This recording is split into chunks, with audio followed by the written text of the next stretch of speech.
Hi friends, ఎలా ఉన్నారు?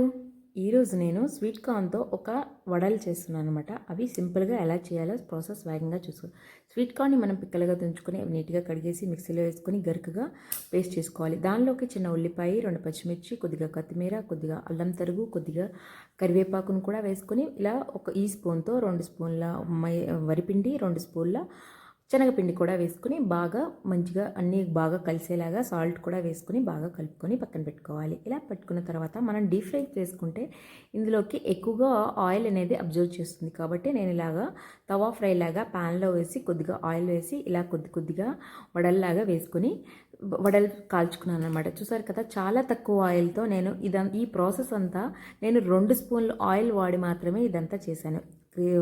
మన వడలు అయితే చాలా క్రిస్పీగా వచ్చాయి ఫ్రెండ్స్, చాలా బాగా వచ్చాయి.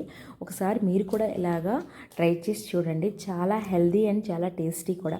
స్వీట్ కార్న్తో మనకి నార్మల్గా చాలా రకాలు చేస్తారు, ఇదొక రకం అనమాట. చాలా బాగున్నాయి వడలు అయితే మనకి చాలా పర్ఫెక్ట్గా వచ్చాయి. ఈవినింగ్ స్నాక్ లాగా చాలా బాగా ఎంజాయ్ చేసాం మేము.